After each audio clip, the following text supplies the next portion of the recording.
är det så här att då ställer du dig mitt för den rutan du vill in i. Får du en sådan uppgift, låt säga exempelvis på ett körprov, uppkörningen, så skulle man kunna tro att det är ett sätt för inspektören att göra det svårt för dig. Men faktum är att det är precis tvärsom. Så inte så här man ska göra. Här är alldeles för många risker, dessutom så blir det ju faktiskt köra in lugnt och sen så när nu motorhuven går fritt från den svarta bilen styra fullt till vänster.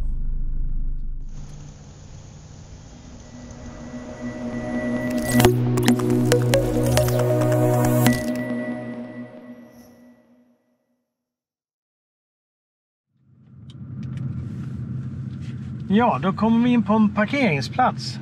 Och det vanligaste elever kan göra när man är på parkeringsplats är att man får beslutsångest och fortsätter jättelångt bort och tar den parkeringsplats som är allra längst bort innerst i ett innerhörn. Så att till en början, börja jättegärna där det är så naturligtvis fritt och lugnt som möjligt. Dels för att andra människor kan komma till sina bilar. Och det är ju nytt där med att hålla koll så mycket som man behöver. Runt om och döda vinklar och så. Men vi börjar alldeles först med att köra in med fronten först. Och då tar vi en bil här nu på vänster sida. Jag vet inte om ni har tänkt på det, men det finns en tankegång att eftersom vi kör högertrafik så ska man försöka hålla sig så mycket som möjligt på höger halva av själva körvägen. Så man inte kör på fel sida vänstertrafik och in i en ruta så. Då kommer andra, kan ju då få någon som kommer så att säga emot dig och undrar vad tusan håller du på med. Så kommer vi så här, vi har alltså nu tumt på höger sida, men vi har en parkeringsplats här som vi skulle vilja ta då till vänster om oss. Och jag backar bak lite så vi kan se klart och tydligt det fordon. Så vi ska ställa oss ut med dess högra sida, alltså på höger sida om den här gråa skåpet, bilen. Och då blir det så här att jag återigen håller sig till höger. När du själv sitter i höjd med mitt för bakänden på den bilen, ja, så är du hyfsat i nivå. Nu är det ju så här att olika bilar, olika längder, bredden spänns men olika längder etc. Så det kan ju vara så att du behöver kanske, om du ska parkera, så finns det liksom inget krav på att du kommer in på första försöket.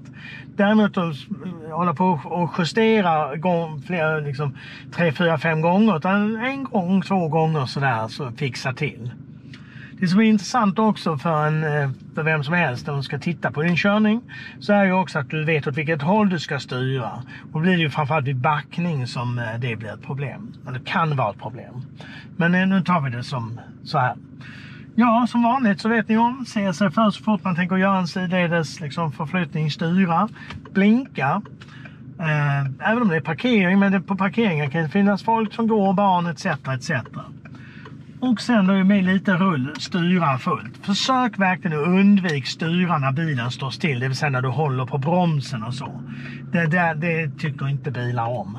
De gillar inte det. Och en lugn och ro bara. Helt enkelt. Och nu så har den bilen en kortare front än vad den här har, eftersom det är en skåpbil sådär. Så att det man gör då, det är att man helt enkelt sätter bilen i parkeringsläge eller då parkeringsbromsen om det gäller en manuell. Och sen så hållandes på bromsen så man är helt säker. Öppna dörren och så kan man bara helt enkelt kolla. Om det är godkänt utifrån hur nära man står bilen bredvid, så ska du kunna få upp bilens första spärr eller dörrar har ju så här så att det knickar till. Första knicken ska den klara av. Och sen att du kollar bara ner mot linjen där, att den är parallell mot din egna bil. Och i det här fallet så ligger vi ungefär med ett sådant avstånd. Då kan du också veta om att på höger sidan av bilen, så du inte behöver springa runt bilen och kolla, så har du ungefär det också. Så att det är ju naturligtvis så att de här parkeringsrutorna, de är ju byggda eller designade så för bilar. Så det gör det att har man ett logiskt avstånd, låt säga 15-20 cm fritt här, så har du ungefär det på höger sida med. Det var så. Själv är jag ju inte så big fan egentligen av att köra in. För det betyder att jag behöver ju backa backa ut. Och backa ut, ja då ser ni ju sikten, ja här kan ju hända precis vad som helst bakom den där skåpbilen. Och står du mellan två bilar och ska backa ut. Det finns ju skäl till och orsak till att det här med backkamera har kommit. Men de är ganska snäva, den här bilen har en backkamera. Och den här, alltså vinkeln är ganska snäv. Vad jag menar är att den tar så, men det kan ju vara någon som rör sig i det här fältet höger och vänster bakom bilen. Och det får inte kameror med, så det går inte liksom att backa och tro att den där ska lösa allting och så. Men det blir ju att titta. Alternativt så gör man väldigt enkelt så här att man har som i det här fallet den lyxen att man kan köra igenom parkeringsplatsen. Och låt säga nu att vi hade haft bilar runt om på båda sidorna, så har jag ändå möjlighet att se och få bättre koll på ett helt annat sätt. Så det leder oss helt enkelt till att det här med backparkering har väldigt många fördelar. Köra in parkering har faktiskt väldigt många nackdelar. Jag kommer nämna det omvänt då, så blir det ju att jag kommer, när vi har backat in, kommer jag berätta alla fördelar med att backa in. Och då blir ju omvända givetvis nackdelarna med att köra in. Så backa in är det vi helst faktiskt vill göra faktiskt. Det är inte mer komplicerat, jag lovar. Ser vi oss för och så tar vi oss ut parkeringsrutan. Som sagt var, då har vi precis kommit in på parkeringen och nu ska vi då köra in, och nu gör vi det utifrån det viset att vi inte har någon alls bredvid oss. Dock är det ju så att rutorna syns ju fortfarande, vilket ju i sin tur blir bökigt när det kommer snö och vinter och så, när inte linjer och så finns. Då är ju tipset att parkera bredvid en annan bil, så att man staplar eller man bygger på bilarna så att man inte ställer sig mitt på en parkeringsplats där det inte går att se linjerna, för då blir det väldigt många parkeringsrutor som inte används, eftersom då blir det så här 1,5 plats ledig, och det hjälps ju inte. Och halvplatser lediga och så. Så nu syns ju linjerna väl, så då ställer vi oss så att vi precis sitter i höjd med den rutan som är innan den vi vill in i. Så alltså den jag sitter nu i höjd med, det är inte den vi ska köra in i, det är till höger om den. Som vanligt, se sig för, blinka och sen så då helt enkelt rulla sakta med, alltså att du styr och rullar samtidigt. Det tycker bilar om mycket mer än att stå stilla och styr. Och det är bilens mekanik helt enkelt som är sån. Då ska vi backa in, och får du en sådan uppgift, låt säga exempelvis på ett körprov, uppkörningen, så skulle man kunna tro att det är ett sätt för inspektören att göra det svårt för dig. Men faktum är att det är precis tvärtom. För får du uppgift att backa in, och då får du också, brukar vanligtvis vara så att du får du backa in bredvid en eller två bilar. Det är bra. Fördelen med att göra det är att då får du ju den andra eller de andra bilarna som referens jämfört med din egna parkeringsruta. Så att vi kan ta till exempel backa in bredvid en vit bil här. Alltså mycket kan hända på en parkeringsplats, folk som är ute och cyklar. Och då är det så här att då ställer du dig mitt för den rutan du vill in i. Så att den glasrutan, alltså passagerarglasrutan, är precis mitt för den parkeringsruta du vill in i. Som vanligt ser sig för, men nu kan vi inte börja blinka vänster, för då tror ju folk att vi ska styra dit och vill åt det hållet. Vår avsikt är ju att backa in här. Så nu ser jag mig för, men blinkar inte. Och sen utifrån, och så styr jag så mycket som möjligt 45 grader på ett ungefär. Full ratt och sen få upp bilens vinkel, något i den stilen. Får ju nu redan faktiskt hjälpet av sidospegeln, blir det ju nu eftersom det är på ena sidan den vita bilen vi ska ställa oss bredvid. Jag vet inte om den syns, men det är en vit bil. Så. Och nu redan här, nu kommer ju höger sidospegel att hjälpa. Skulle vi ha ställt oss mellan två bilar, då hjälper ju båda sidospeglarna. Tänk dig nu att du inte har någon bil alls. Då har du ingenting att ha som referens i sidospeglarna. Så faktiskt det är att inspektören är faktiskt snäll mot dig om de vill att du ska parkera bredvid en eller två bilar. Eller mitt emellan två. Ja, i lugn och ro från det. Backa in, och hela tiden kan vi använda sidospegeln till vår hjälp. Och sen se i båda sidospeglarna att vi får en rät vinkel. Så först och främst så ska vi få, och där får vi hjälp av speglarna hur bra som helst. Eftersom du backar in bredvid en annan som har backat in, så kan man ju köra in förslagsvis så långt så att era sidospeglar står precis bredvid varandra. Då kommer vi i fin linje. Vad är då de stora fördelarna med att backa in? Jo, det är bland annat det faktiskt, hör och häpna, men det är faktiskt mer miljövänligt. För när du backar in, då kommer ju du till en parkeringsplats med en redan varm bilmotor. Och kör du en förbränningsmotorbil, bensin eller diesel, så fungerar inte avgasreningen om motorn är kall. Nu kommer du med en fungerande avgasrening med en varm bilmotor. Då är det läge att då kan man backa och ta så att säga den tiden. Det är alltså mycket värre att starta sen med en kall bilmotor och backa ut med den. Dessutom så är det att mellan motorhuven och själva rutan här, där finns luftintagare för den luften du andas. Och vad händer då när du backar in? När du backar ut med en bil med en kall bilmotor, då faktiskt suger du in de avgaserna in i bilen. Nu vet vi om att vissa moderna bilar har automatiskt, det finns en funktion för det, så en luftåtercirkulation. Har en sådan automatik, så när du backar aktiveras det systemet, men det är verkligen inte alla bilar som har det, men en del har det. Och det är ju för att du då inte ska få in de avgaserna. Självklart, när du sen ska ut ur en parkeringsplats så är ju synen, alltså sikten mycket bättre än att jag ska backa ut och vara mellan bilarna. Jag sitter ju så långt in jämfört med där folk kör bil eller cyklar och går etc. Sen om ni har barn i bilen, småbarn i bilen, så är det ju faktiskt så att barnen kanske är lite snabba med att öppna bildörrarna. Och är de det, ja, då är det ju fördel när du har backat in. Då kommer bilens dörrar att låsa för att kunna springa, alltså barn för att kunna springa ut direkt. Kör du in, som till exempel bilarna framför. Kör du in och du har barn som öppnar dörrarna, det är ju bara för dem tyvärr att springa rakt ut i trafiken, vilket är ju livsfarligt. Så det finns så många fördelar med både säkerhets- och miljömässigt, och faktiskt också lättare. För det är det här då att när du backar in, då har du sidospeglarna till hjälp. Det har du ju inte när du kör in.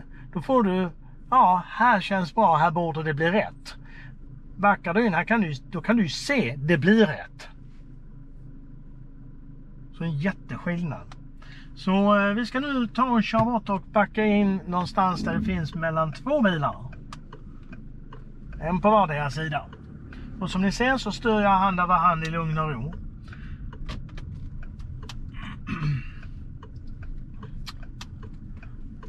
Och har du funderingar på vilket som går snabbast att styra, hand över hand eller torka tallrik eller sån här man tänker och upplever att man styr så snabbt, så är det bara att testa helt enkelt. Ja, då ska vi parkera in bredvid de här 2 svarta bilarna. Återigen så är det så att bilens högra sidoruta främre då, mitt för den rutan du vill in i. Se dig för att det är fritt, för nu börjar vi styra upp bilen till vänster. Så att vi inte blir omkörda, omcyklade eller folk som är ute och går. Naturligtvis ska vi inte blinka vänster då. Och det är för att vi inte ska dit, vi ska ju dit. Lagen säger att man ska ju blinka åt det håll man har avsikt att ta sig åt. Och blinka, det gör du aldrig när du backar. För när du backar, som vi gör nu, då inte bara rullar bilen baklänges, utan även tänds det vita lampor bak till på bilen. Och det ska varje förare veta om, att det betyder att nu backar man. Som ni ser nu så tittar jag i båda sidospeglarna. Och det gör jag för att matcha in oss så att vi kommer så mitt i parkeringsrutan som möjligt. Och som nämndes, nu hade jag en bil som står inbackad och då kan vi ta sidospeglarna i höjd med varandra. Nu kommer jag ha mycket bättre sikt när jag ska lämna den här rutan. En fråga jag ofta dock får väldigt ofta, det är att nu ska vi ut vänster härifrån. Hur tidigt vågar jag styra nu så jag inte kör in i bilen bredvid här? Det vill säga vi ska ut vänster härifrån. Vi vill naturligtvis inte köra in i bilen bredvid i vår styrning. Kanske du har sett på bilar, det är väldigt vanligt på bilar att höger bak på bilar är väldigt ofta att de har fått skador. Och det är för att man styr för tidigt. I det fallet då åt höger. Så att i det här fallet nu börjar vi med att styra ut från den här parkeringsrutan. Nu har vi ställt upp så ratten står rakt. Och där gör den det. Så. Och när vi har bilens bakände i höjd med vår axel eller B-stolpe som den heter. Den här heter A-stolpe. Vänster A-stolpe, vänster B-stolpe. Då kan jag styra fullt, i det här fallet då, vänster utan att för den skull köra in i den där.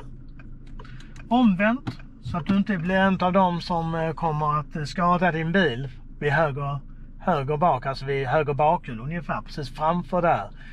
Det har ni kanske sett ut att det är jättemånga bilar som är upprepade där. Och det är just för att man inte riktigt vet när man ska styra. Och nu blir det då, ska vi ta till höger. Och då har vi ju motorhuven på den här bilen nu. Så ska vi ju till höger. Och när vi har kommit ut så vår front har passerat, eller vår höger B-stolpe då, eller min axel på höger sida, har passerat för fronten på den. Då vågar jag styra för fullt utan att köra så att jag skadar min vid höger bakhjul. Ser ni? Och vad viktigt också är, nämnt det innan, det tål att fortsätta, tänk på håll till höger. Det är alltså inte okej att göra en sån här parkering. Ska vi visa det fast på andra sidan här. Har vi stenar och sånt för att inte köra på dem, halva bilen passerat. Och sen ska det gå runt.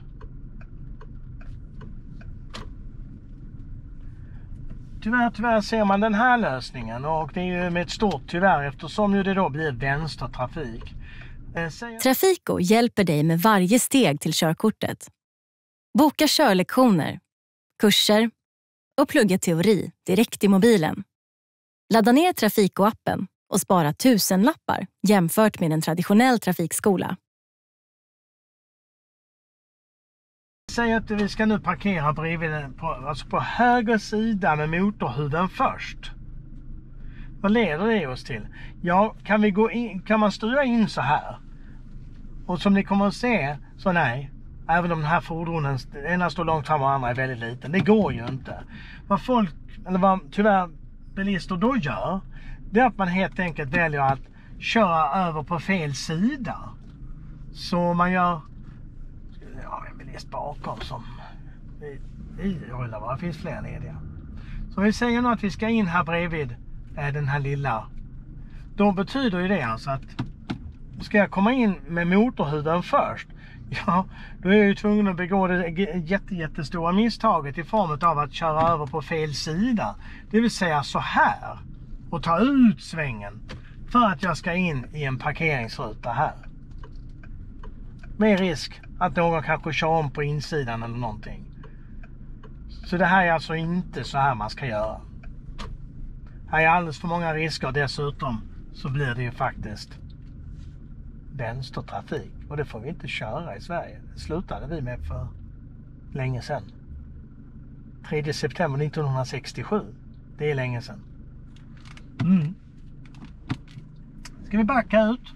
Och nu ska vi backa så att vi ska styra nu åt vänster. Och då är det ju så här att logiken där, det är jättemånga elever som brukar ha problem med det här, att när jag ska backa, vilket håll ska jag styra åt. Det som inte får inträffa, det är helt enkelt att man är rattvill, kallas det för. Att man börjar styra, oj, det går inte som jag vill. Och så styr man åt andra håll och tycker, nej, det blir inte heller rätt. Och så vet man inte vilket håll man ska styra åt. För bilen kan röra sig åt eller det känns som att den rör sig åt fel håll i början. Så vad det blir då helt enkelt är att logiken ligger i att lika mycket som när du kör framåt så styr du till vänster. Om du vill ha motorhuven framåt så styr du till höger. Om du vill ha motorhuven till höger. Samma sak nu, fast nu blir det bagageluckan. Så ska jag nu till vänster med bagageluckan, då ska jag styra till vänster. Det problemet som kan inträffa, det är att motorhuven går en rörelse som kan köra in i andra fordon. Och det får man ju liksom styra åt motsatt håll bara för att undvika den grejen. Men annars är det ju konsekvent så. Och vill jag till höger med bagageluckan bakände på, då styr jag till höger. Och skulle jag göra det nu till exempel, då står den röda bilen bredvid oss väldigt, väldigt långt ifrån. Så det skulle kunna gå utan något större problem. Däremot åt andra hållet, där står det en svart bil och då är den i vägen. Nu ska jag ta det som är lite jobbigt här. Så nu styr jag helt enkelt och kollar bakåt. Ser mig för. Och som ni ser nu, skulle jag fortsätta så här nu. Skulle jag fortsätta så här nu, då kör jag in i den bilen. Det betyder att jag måste styra rakt lite grann. Och sen börjar jag styra lite. Det här är ju mycket mer komplicerat. Och farligare. Jag måste fokusera mer på det än kanske själva trafiken. Vilket i sin tur är en förhöjd risk. Och där går vi lös och kan styra för fullt. Kör jag det tvärsom, då blir det ju så här. Att eftersom nu den röda bilen står så mycket längre ifrån oss på vänster hand, så kan jag, nu finns det styryta, jag vill ju med bagaget till höger, jag styr till höger. Och nu finns det ju utrymme där. Så nu kan jag ju fokusera mer på trafiken i sig än att vara rädd för att köra in i den röda bilen. Eller mer hur man får vara lite taktisk. Hur man planerar sin både parkerande och köra ut från parkeringen. Skulle jag gjort det här, ja, då hade jag alla dagar i veckan gjort så här. Om jag nu hade kört in så här, ja, då hade jag ju kört igenom rutan.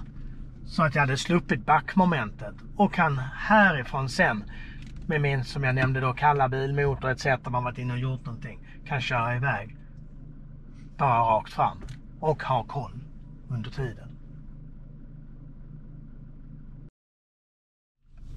Ja, då kommer vi till det trevliga kapitlet backparkering eller parallellparkering. Alltså ställa sig ut med gatan bakom någon. Här har vi det faktiskt lite svårare, för att här är det 2 och 2 och 2 på de här parkeringsplatserna. Men vi börjar som vi skulle ha gjort om det vore liksom en gata med lediga sådana här rutor. Så att vi ska parkera oss bakom den här bilen här. Och då rullar vi upp och då försöker vi ha högerblinkers på. Det är ingen lag på den. Men å andra sidan, vår avsikt är ju att ta oss till höger. De flesta förstår vad du tänker göra om du ställer dig lite extra nära, vilket jag har gjort nu. Som bilisterna bakom då förstår att jag står inte här för att stå i vägen. Lägger dessutom i R eller reverse då, så kommer vita lampor tändas bakom bilen och då blir det ännu tydligare att vår avsikt är att backa in. Och då så i rull ser oss för att vi inte har andra bilar där. Och sen styr jag oss höger. Jag styr höger för jag vill ju med bagageluckan till höger. Och ställer jag mig så som jag gjorde från början, då behöver man inte vara rädd för att köra in i den andra bilen. Hade vi nu haft en annan bil bakom oss, då hade vi kunnat använda hela dens front. Alltså när du ser hela dens front i vänster sidospegel, då har du rätt vinkel. Nu har vi inte det, så nu måste jag ta liksom trottoarkanterna till hjälp. Där trottoarkanten från det ena och andra hållet i väcket där. Lite speciellt blir det. Och sen så sakteliga köra in lugnt och sen så när nu motorhuven går fritt från den svarta bilen styra fullt till vänster. Skulle det vara att den tar emot är det ingen katastrof, alltså höger bakdäck. Det är inom citationstecken värre tvärstom. Men jag tror nu att de flesta skulle tycka att det här var ganska OK. Vi står nu säkerligen bara någon centimeter från kanten. Men grundtanken är alltså, vi ställer oss som vi gjorde då, den svarta bilen och vi bredvid varandra. Går också att säga om nu den bilen är ett längre fordon, då blir det dens bakände och din bakände, om nu den skjuter ut längre så får man inställa så att bakändarna står med varandra. Styra fullt till höger, gärna lite rull, se sig för givetvis. Och blinka höger, ja, den kan inte missvisas den blinkersen. Dock är det ju så att när du lägger i backen, ja då tänds det vita lampor där bak. Vita lampor har vi ju i bilens fordonets liksom färdriktning. Vilket innebär helt enkelt att det blir ju vår fram på bilen när vi backar. Blir ju bakänden det. Så det liksom, planen och tanken vad det gäller billjus är att det är vitt ljus i färdriktning, gult ljus i sidorna och rött bak. Och så är det inte bara på bilar och fordon, utan det gäller cyklar och allting. Reflexer och sånt. Ja, så det är standardiserat. Då ska vi se om det finns någon ytterligare ledig plats. Får vi se att det ser fritt ut. Börja inte blinka innan att du vet att det är fritt. För den blinkelsen när folk står och väntar och ska få lov att köra ut, den irriterar andra bilister väldigt mycket. Ska vi se här, då ser det ut som vi har någon ledig plats mellan en röd bil och en grå bil. Ska vi se att vi tar den parkeringsplatsen. Vi blinkar in höger och det är för att de bakom ska förstå, okej, det är dags för en parkering. Vi vill göra det och vi ser det bilisterna bakom också är med på det. Lägger i backen, ser oss för, styr fullt till höger. Nu står vi bakände vid bakände. Och sen så i lugn och ro. Och nu ska vi kunna se hela bakomvarande bilens front. Det gör jag där. Raka ut hjulen. Och sen så lugnt och fint in med motorhuven. Och faktiskt är att jag kan styra in den lite till. Så där. Så klarar vi det alldeles galant. Det gjorde vi väl bra.